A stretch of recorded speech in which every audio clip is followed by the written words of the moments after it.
नमस्कार, बहुत स्वागत है आप सभी का। आप देख रहे हैं हकीकत क्या है। मैं हूं सौरभ शर्मा आपके साथ। क्या हिंदुस्तान का अगला ऑपरेशन इस्लामाबाद में होगा? क्या बहुत जल्द होगा? क्या भारत का अगला टारगेट अब इस्लामाबाद ही है? इस्लामाबाद में पाकिस्तान के प्रधानमंत्री आवास से बस चंद किलोमीटर की दूरी पर लश्कर-ए-तैयबा के सैकड़ों आतंकवादी दिखाई दिए।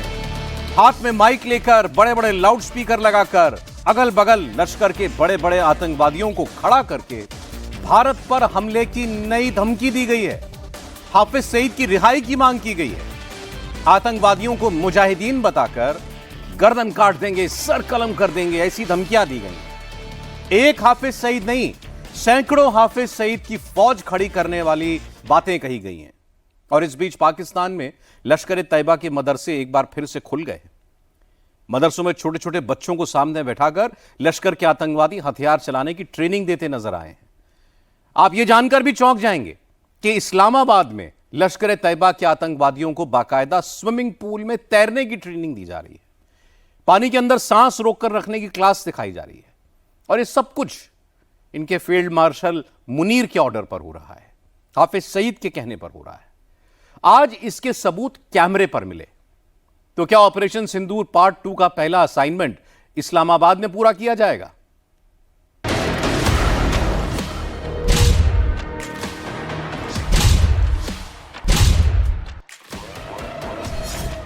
लश्कर का आतंकी नंबर 1, लश्कर का आतंकी नंबर 2, मुरीदके में हाफिज का टेरर कैंप एक बार फिर शुरू। लश्कर का मदरसा फिर से खुलने लगा है। मदरसे में टेरर अटैक की प्रैक्टिस वाली तस्वीरें कैमरे पर कैप्चर हो गई हैं।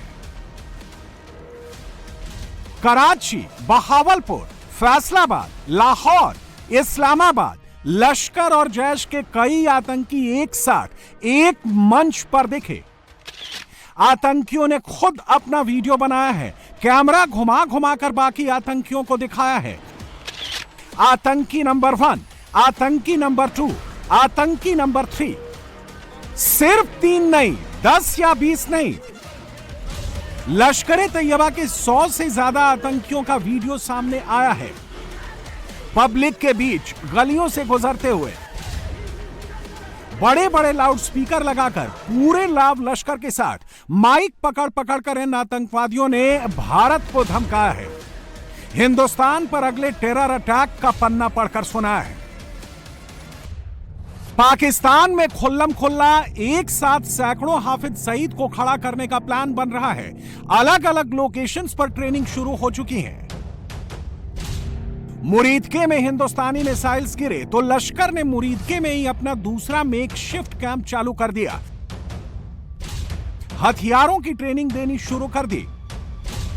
ट्रेनिंग भी ऐसी वैसी नहीं, सिर्फ वेपन चलाने की ट्रेनिंग नहीं, लश्कर-ए-तैयबा अब आतंकवादियों को हाई क्लास स्विमिंग ट्यूशन भी दे रहा है। तैरने से लेकर पानी के अंदर डीप ब्रीदिंग तक लश्कर ने बाकायदा अपने आतंकवादियों के लिए स्विमिंग इंस्ट्रक्टर तक का इंतजाम कर रखा है। पाकिस्तान में यह सब कुछ खुल्लम खुल्ला हो रहा है। मदरसे में वेपन चलाने की प्रैक्टिस, इस्लामाबाद में तैरने की प्रैक्टिस। लश्कर का यह टेरर प्लॉट यहां आकर स्टॉप नहीं हो जाता। इस टेरर प्लॉट के दूसरे चैप्टर की पढ़ाई इस्लामाबाद में ही पाकिस्तान के प्रधानमंत्री आवास के बिल्कुल करीब हो रही है।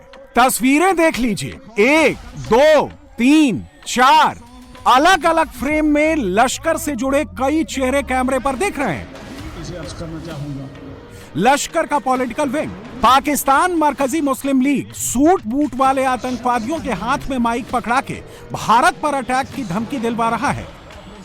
हिंदुस्तान पर अगला हमला कब होगा, कैसे होगा, इस्लामाबाद में इस साजिश का लाइव टेलीकास्ट हो रहा है, वो भी मुनीर की फौज की फुल सिक्योरिटी के बीच। ये पूरी की पूरी टोली लश्कर-ए-तैयबा की टोली है। इनमें से ज्यादातर के कपड़े सफेद हैं, लेकिन इन चेहरों के पीछे आतंक की मुहर लगी है। इनके कपड़ों के पीछे निर्दोष हिंदुस्तानियों के खून के छींटे मौजूद हैं। और इसमें सबसे बड़ा नाम लश्कर-ए-तैयबा का कमांडर सैफुल्लाह कसूरी है, जिसे पहलगाम हमले का मास्टरमाइंड बताया जा रहा है।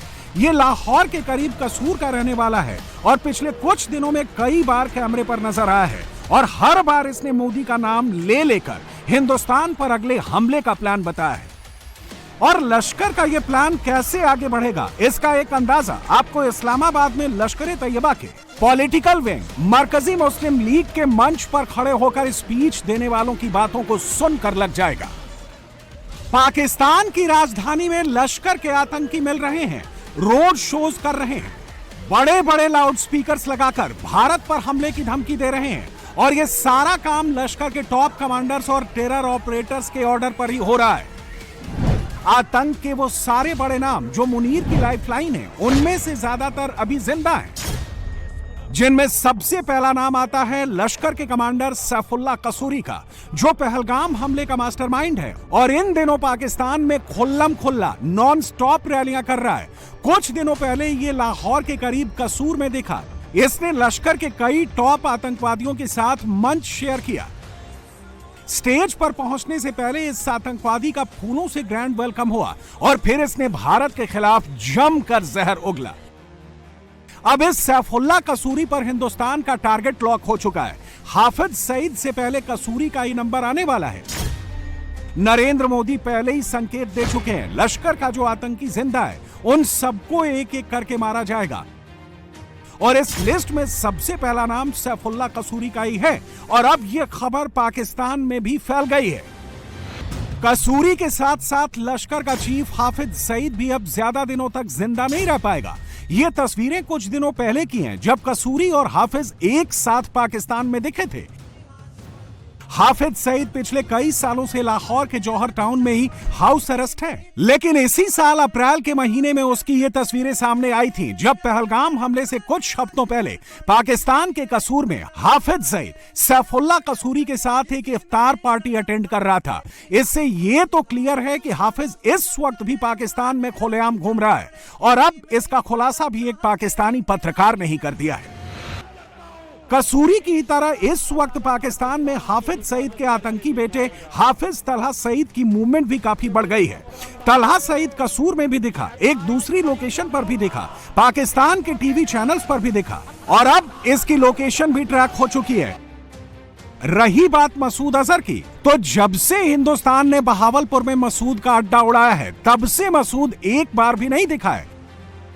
सवाल है कि क्या लश्कर के बाकी आतंकवादियों की तरह मसूद भी इस्लामाबाद तो कूच नहीं कर गया है। इस वक्त पूरा फोकस इस्लामाबाद पर इसलिए भी है क्योंकि लश्कर का एक और आतंकी जकीउर रहमान लखवी इस वक्त वहां मौजूद है। कुछ घंटों पहले ही लखवी की न्यू लुक वाली तस्वीरें सामने आई हैं। लखवी की करंट लोकेशन इस्लामाबाद में पाकिस्तान की संसद से सिर्फ 13 किलोमीटर की दूरी पर है। और ये कोई संयोग नहीं हो सकता कि उसी इस्लामाबाद में फुल प्रोटेक्शन के बीच लश्कर के पॉलिटिकल विंग PMML की रैली होती है, जिसमें कई आतंकी कैमरे पर आकर स्पीच देते हैं, मार काट की बातें करते हैं। हो ना हो, इस बार इस्लामाबाद से कोई बड़ी साजिश प्लान हो रही है, और इस साजिश की बू लश्कर के आतंकियों की इन नई नई तस्वीरों से आ रही है। ऊपर से अब पाकिस्तान की सरकार के मंत्री और संतरी भी कहने लगे हैं कि भारत पर हमला होने में बस 6 महीने की देरी है। लेकिन मोदी ने यह तय कर लिया है कि 6 और 7 मई की दरमियानी रात में आतंकियों के जितने लोकेशन उड़ाए, जितने आतंकी मारे, अब उससे 2 गुना डैमेज करना है। अब उन शहरों को उड़ाना है जो लश्कर और जैश के बड़े नाम हैं, और इसकी तैयारी मोदी ने ऑलरेडी शुरू कर दी है। पाकिस्तान में यह सोचकर ही जबरदस्त पैनिक है। और अब उस खबर की बात जिसकी चर्चा हर घर में हो रही है। सोनम के परिवार ने शादी से पहले कुंडली मिलाई, मांगलिक लड़का यानी राजा उसकी तलाश की, शुभ मुहूर्त निकालकर शादी की। ये सब कुछ इसलिए किया गया क्योंकि परिवार को लगता था कि सोनम की कुंडली में मंगल भारी है। लेकिन सोनम ने इस भारी मंगल का दोष दूर करने के लिए दूसरा ही रास्ता चुना। उसने एक मन्नत मांगी, और यह मन्नत थी मर्डर की। यह मन्नत थी मंगलसूत्र उतार फेंकने की।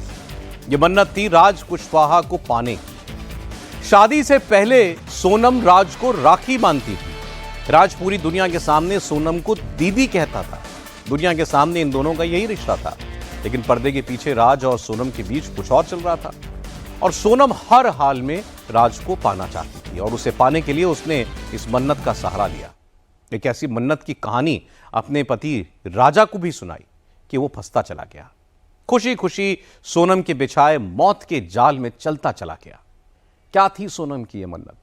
कैसे मंगल उतारने के लिए सोनम ने राजा की बलि दे दी? देखिए।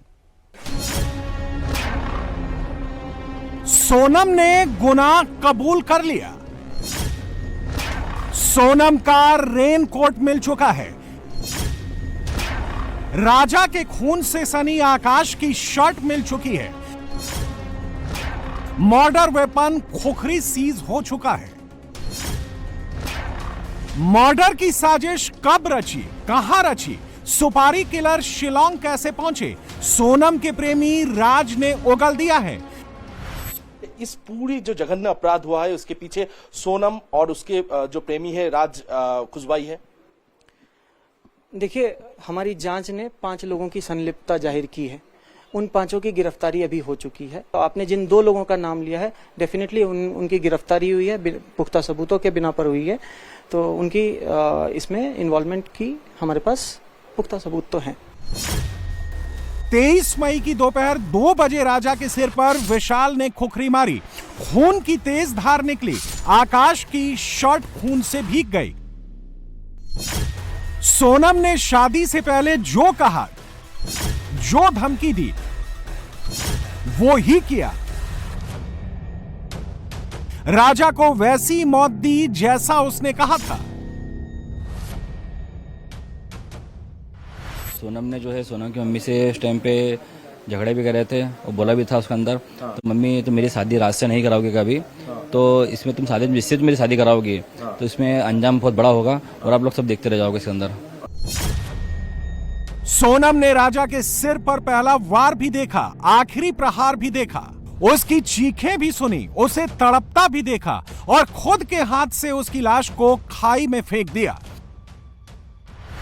उसने हर चीज़ें के लिए मना करा है। मैंने उसको बताया भी सही कि देख राजा और ये सब पकड़ा चुके हैं, क्योंकि उससे खबर हो नहीं हो मुझे आइडिया नहीं था, इसलिए मैं उससे डीपली पूछना चाह रहा था। मैंने पूछा, उसने मना करा है, मगर उसके जो मैं 2 मिनट में जो समझाऊं वो इतना ही समझ पाया कि उसने करा है। और मैंने सबसे पहला कॉल विपिन जी को करके फाइनल बोल दिया कि साहब इनने गुनाह करा है। सोनम राज को राखी बांधती थी, ये बात सच है।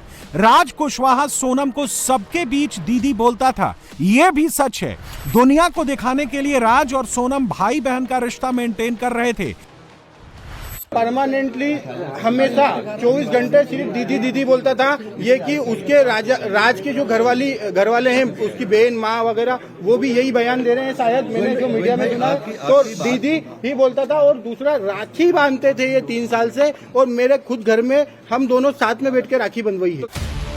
लेकिन पर्दे के पीछे कहानी कुछ और चल रही थी। पिछले 5 महीने से सोनम सिर्फ एक ही बात सोच रही थी कि राज को कैसे पाना है, कैसे उससे शादी करनी है, और उसके लिए सोनम ने राजा रघुवंशी को मोहरा बनाया।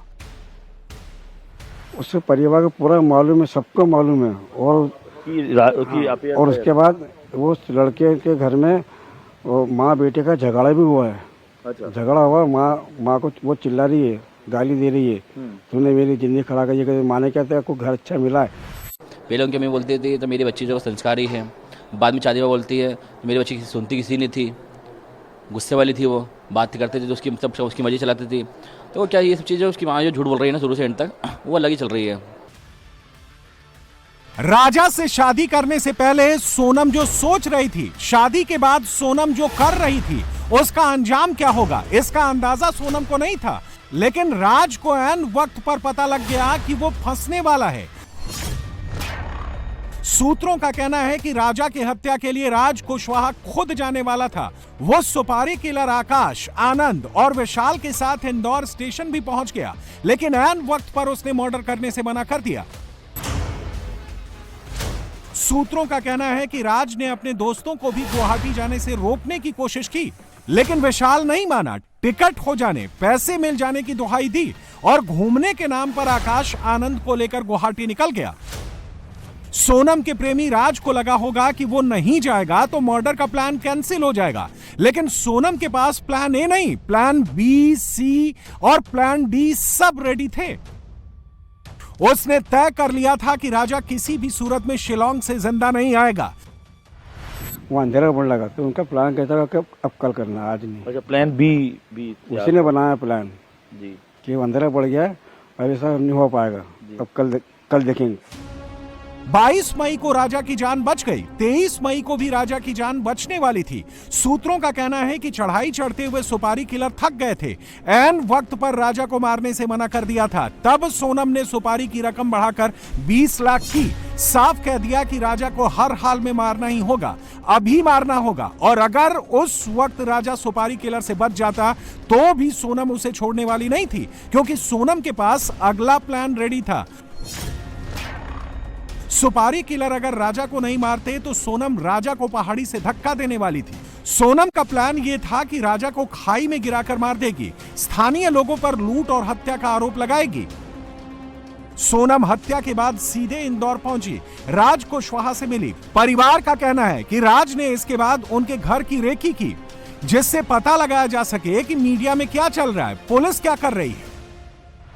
मास्टरमाइंड ये था, क्या नाम, राज कुशवाहा, पूरे गेम में चला रहा था। वहाँ जाकर वो बेटा को मरवा दिया। वो यहाँ भी रेकी करने आया था, वो उस बुड्ढे के साथ शौक जताने के, मगर सब मिले जुलिए भगत सब। शिलांग पुलिस को अब हर सबूत मिल चुका है। सोनम का कबूलनामा मिल चुका है, राज का कन्फेशन मिल चुका है, सुपारी किलर गैंग के मोबाइल मिल चुके हैं, सीसीटीवी फुटेज मिल चुके हैं, कॉल रिकॉर्ड मिल चुके हैं, ट्रैवल हिस्ट्री मिल चुकी है, किराए पर ली स्कूटी मिल चुकी है, आरोपियों के कपड़े मिल चुके हैं, मर्डर वेपन भी सीज हो चुका है। सोहरा का यही जगह पर सोनम ने अपनी स्कूटी को छोड़ी थी और ये जो जगह है अमूमन खाली है और इसी जगह पर स्कूटी को छोड़ा गया था और स्कूटी में चाबी भी लगी हुई मिली थी। यहाँ का जो प्रधान है, गांव का पंचायत का प्रधान है, उन्होंने सबसे पहले ये स्कूटी को देखा और उसके बाद पुलिस को इत्तला किया कि यहाँ पर एक स्कूटी मिली है जिसमें चाबी भी लगी हुई है। तो ये स्कूटी यहीं पर पार्क करते हुए सोनम इस इलाके से चला गया। फिर कहाँ वो पहुंची, कैसे पहुंची, ये सारी के सारे कड़ी से कड़ी मिलाने की कोशिश फिलहाल पुलिस की तरफ से किया जा रहा है। लेकिन अभी भी बहुत कुछ है जो सोनम ने पुलिस से छिपाया हुआ है। सोनम ने अभी तक पुलिस के सामने अपने फोन सरेंडर नहीं किए हैं, जिनमें असल कहानी छिपी हुई है। शादी के बाद से ही सोनम 2 मोबाइल फोन यूज कर रही थी। एक फोन का नंबर पूरे परिवार के पास था, जबकि दूसरा नंबर सिर्फ राज और विशाल के पास था। पुलिस को अभी तक सोनम के दोनों फोन बरामद नहीं हुए हैं। इन 2 फोन के बरामद होने के बाद ही पता लगेगा कि इस मर्डर के अंदर कितने लोग शामिल हैं, इस हत्या के बारे में किसे किसे पता था, सोनम के और कितने राजदार हैं, सोनम के पास अगले क्या क्या प्लान थे। राज और सोनम के शिलांग ट्रिप की पेमेंट सोनम के प्रेमी राज कुशवाहा ने ही की थी। राज कुशवाहा के पेटीएम से ही फ्लाइट टिकट बुक कराए गए थे, जबकि शिलांग में कहां रुकना है, मर्डर कहां करना है, यह सब साजिश सोनम ने रची थी। राजा को कैसे मारना है, कब मारना है, कहां ले जाकर मारना है, सोनम ने इसकी डिटेल प्लानिंग की थी। मर्डर के बाद क्या करना है, कहां भागना है, राज से शादी कैसे करनी है, सोनम ने इसकी भी पूरी स्क्रिप्टिंग की थी। शादी से पहले से लेकर बाद तक सोनम ने हर चाल वो ही चली जो उसकी स्क्रिप्ट का हिस्सा था। कैसे, समझ लीजिए। 11 से 15 मई के बीच राजा ने जब भी सोनम के नजदीक आने की कोशिश की तो उसने बहाना बनाकर राजा को दूर कर दिया। सोनम ने कामाख्या देवी के दर्शन के बाद ही नई जिंदगी शुरू करने का वादा किया। कि राजा के जो दोस्त थे उनने बताया गया कि राजा को उसने ऐसा बोला था कि मेरी मांग थी कि अपन दर्शन करेंगे, उसके बाद अपनी ज़िंदगी आगे की अच्छे से जिएंगे, कि अपन दोनों मंगल मंगली हैं। तो राजा भी उस चीज़ों में आ गया था। भोला भाला राजा शातिर सोनम की चाल नहीं समझ सका। यह अंदाजा नहीं लगा सका कि कामाख्या देवी के बहाने सोनम उसे शिलांग ले जाना चाहती है, उसकी मौत की पटकथा लिखना चाहती है। लेकिन राज को सोनम पर शक जरूर हो गया था, जिसका जिक्र उसने अपनी मां से किया, अपने परिवार से किया। तो बच्चा कहता कि उसकी मम्मी को ऐसे व्यवहार कर दे कि मैं जैसे कोई उसको भगा के लाया या कुछ शादी अपने धूमधाम से करी, पर उनको अजीब ही कुछ करती है। मतलब संबंध भी नहीं बनाए शादी के बाद, रूम सजा हुआ था लेकिन वो अभी सजा हुआ है। अच्छा, तो ये जो है राजा ने अपनी माँ से ऐसा कहा कि मम्मी बोला कुछ बात नहीं करना राजी नहीं हो रही है। अच्छा, तो फिर मैं शादी करके पछता रहा हूँ। अच्छा ये बोलेगा। हाँ, पछता रहा हूँ। वो बस फोन पे लगी रहती है। मेरे से बात करना राजी नहीं, इसलिए मैं शादी नहीं करता, अच्छा रहता। जैसे एक बार राजा को ऐसा डाउट सा लगा था, तो राजा ने बोला था मम्मी वो मेरे से खुल के बात कर नहीं पा रही है, ये अभी से मेरे को समय नहीं दे पा रही है, तो बाद में क्या समय देगी बोले। तो फिर इस बात पे मैंने सोनम से बातचीत करी थी कि राजा के लिए तुम्हारे पास समय नहीं है क्या, कि तुम इतनी बिजी रहती हो काम में। तो बोले नहीं मम्मी ऐसी कोई बात नहीं है, मैं थोड़ा सा मतलब 4 बजे तक मेरे पास टाइम नहीं रहता, 4 के बाद मैं फ्री रहती हूँ। तो मैंने कहा नहीं तुमको फ़ोन लगाना पड़ेगा राजा को होके, क्योंकि वो बोलता मम्मी जब भी फ़ोन लगाता, जब बोलती मैं बिजी हूँ, मेरा सिर दर्द कर रहा। सोनम इतनी शातिर है कि उसने परिवार को भी अपनी साजिश की भनक नहीं लगने दी। उसका भाई गोविंद खुद उसे एयरपोर्ट छोड़ने गया था, लेकिन उसने भाई को भी नहीं बताया था कि गुवाहाटी के बाद शिलोंग जाने वाली है। गुवाहाटी से आगे शिलोंग जाना है, ये बात सिर्फ सोनम, राज कुशवाहा और तीनों सुपारी किलर को ही पता था। मुझे कोई आइडिया नहीं है। मैंने पूछा भी था जाने के पहले, मैंने खुद ने उसको एयरपोर्ट छोड़ा था, पूछा था, तो उनका ये बोलना था कि राजा और इनने टिकट कराई है हमको, और शिलोंग का नहीं था, आसाम और गुवाहाटी जाने का। सोनम अपना हर मूव पहले से डिसाइड कर चुकी थी। राजा के मर्डर के बाद वो सीधे इंदौर पहुंची, अपने प्रेमी से मिली, कई दिन तक किराए के कमरे में भी रही। सोनम को पहले से अंदाजा था कि किसी न किसी दिन पुलिस उस तक पहुंच सकती है, इसलिए उसने भागने का पूरा इंतजाम किया था। सोनम, राज ने डिसाइड किया था कि फंसने की हालत में वो लोग नेपाल भाग जाएंगे, अपनी आगे की जिंदगी नेपाल में गुजारेंगे। लेकिन अब सोनम फंस चुकी है, राज अरेस्ट हो चुका है, सुपारी किलर हर राज बता चुके हैं और पुलिस मर्डर केस की पूरी टाइमलाइन तैयार कर रही है, हर उस डॉट को कनेक्ट कर रही है जिससे राजा रघुवंशी मर्डर केस का कोई कनेक्शन है। 23 मई को 5:30 बजे राजा सोनम ने शिपारा होम स्टे से चेकआउट किया था। पुलिस वहां भी सोनम को लेकर जाएगी। सुबह 7 बजे सोनम राजा ने वाइस सेडोंग में कॉफी पी, पुलिस वहां भी जाएगी। दोपहर 12 बजे जिस टूरिस्ट गाइड ने सोनम के साथ सुपारी किलर्स को देखा था, उसका बयान भी दर्ज होगा, उससे आरोपियों की शिनाख्त कराई जाएगी। दोपहर 2:15 बजे जिस जगह पर राजा का मर्डर किया गया, पुलिस वहां भी क्राइम सीन रिक्रिएट कराएगी। गुवाहाटी एयरपोर्ट से शिलोंग पहुंचने के बाद राजा रघुवंशी और उनके पत्नी सोनम इसी होटल पे ठहरे थे, जो बालाजी गेस्ट हाउस इसका नाम है, और इसी गेस्ट हाउस में एक रात वो रुके हुए थे। और इसी गेस्ट हाउस यानी कि 21 तारीख रात को वो इसी गेस्ट हाउस में रुके हुए थे। हालांकि यहाँ का जो मैनेजर है वो बात करने से इनकार कर रहा है, क्योंकि क्या उनका एंट्री वगैरह जो था, क्या एंट्री किया गया था खाते में, ये सारे सवाल फिलहाल पैदा हो रहा है। और इसके साथ साथ पुलिस भी इस बात को जांच कर रही है कि सोनम और उनके पति राजा रघुवंशी कहाँ रुके थे, क्योंकि पहले शिलोंग पहुंचने के बाद 21 तारीख को इसी बालाजी गेस्ट हाउस पे रुके हुए थे पति और पत्नी।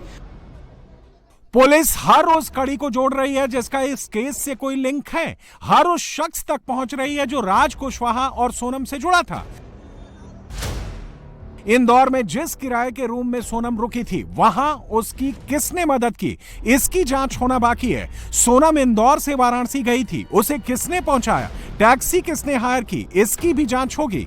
वाराणसी और गाजीपुर में सोनम कहां रुकी, वाराणसी बस स्टैंड पर उसे छोड़ने कौन आया, जांच इसकी भी होगी।